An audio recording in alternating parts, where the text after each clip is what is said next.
بسم اللہ الرحمن الرحیم۔ شروع اللہ کا نام لے کر جو بڑا مہربان نہایت رحم والا ہے۔ اے پیغمبر، لوگوں سے کہہ دو کہ میرے پاس وحی آئی ہے کہ جنوں کی جماعت نے اس کتاب کو سنا تو کہنے لگے کہ ہم نے ایک عجیب قرآن سنا جو بھلائی کا راستہ بتاتا ہے، سو ہم اس پر ایمان لے آئے، اور ہم اپنے پروردگار کے ساتھ کسی کو شریک نہیں بنائیں گے، اور یہ کہ ہمارے پروردگار کی عظمت شان بہت بڑی ہے۔ وہ نہ بیوی رکھتا ہے نہ اولاد، اور یہ کہ ہم میں سے بعض بے وقوف اللہ کے بارے میں جھوٹ افطرا کرتا ہے، اور ہمارا یہ خیال تھا کہ انسان اور جن اللہ کی نسبت جھوٹ نہیں بولتے، اور یہ کہ بعض بنی آدم بعض جنات کی پناہ پکڑا کرتے تھے، اس سے ان کی سرکشی اور بڑھ گئی تھی، اور یہ کہ ان کا بھی یہی اعتقاد تھا جس طرح تمہارا تھا کہ اللہ کسی کو نہیں جلائے گا، اور یہ کہ ہم نے آسمان کو ٹٹولا تو اس کو مضبوط چوکیداروں اور انگاروں سے بھرا ہوا پایا، اور یہ کہ پہلے ہم وہاں بہت سے مقامات میں خبریں سننے کے لیے بیٹھا کرتے تھے،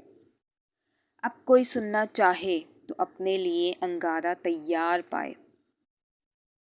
اور یہ کہ ہمیں معلوم نہیں کہ اس سے اہل زمین کے حق میں برائی مقصود ہے، ان کے پروردگار نے ان کی بھلائی کا ارادہ فرمایا ہے، اور یہ کہ ہم میں کوئی نیک ہے اور کوئی اور طرح کے، ہمارے کئی طرح کے مذہب ہیں، اور یہ کہ ہم نے یقین کر لیا ہے کہ ہم زمین میں خواہ کہیں ہوں اللہ کو ہرا نہیں سکتے اور نہ بھاگ کر اس کو تھکا سکتے ہیں، اور جب ہم نے ہدایت کی کتاب سنی اس پر ایمان لے آئے، تو جو شخص اپنے پروردگار پر ایمان لاتا ہے اس کو نہ نقصان کا خوف ہے نہ ظلم کا، اور یہ کہ ہم میں بعض فرما بردار ہیں اور بعض نافرمان گناہگار ہیں، تو جو فرما بردار ہوئے وہ سیدھے رستے پر چلے، اور جو گناہگار ہوئے وہ دوزخ کا ایندھن بنے۔ اور اے پیغمبر، یہ بھی ان سے کہہ دو کہ اگر یہ لوگ سیدھے رستے پر رہتے تو ہم ان کے پینے کو بہت سا پانی دیتے تاکہ اس سے ان کی آزمائش کریں،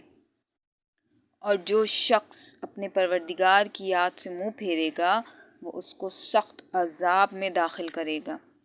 اور یہ کہ مسجدیں خاص اللہ کی ہیں تو اللہ کے ساتھ کسی اور کی عبادت نہ کرو،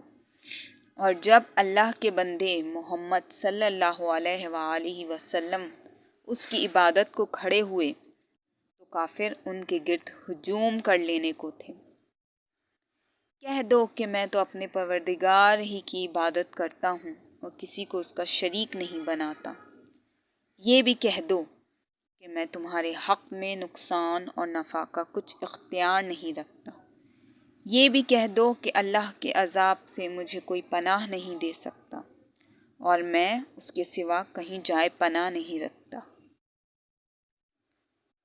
ہاں، اللہ کی طرف سے احکام کا اور اس کے پیغاموں کا پہنچا دینا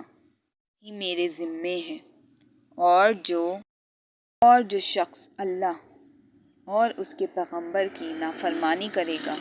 تو ایسوں کے لیے جہنم کی آگ ہے، ہمیشہ ہمیشہ اس میں رہیں گے، یہاں تک کہ جب یہ لوگ وہ دن دیکھ لیں گے جس کا ان سے وعدہ کیا جاتا ہے،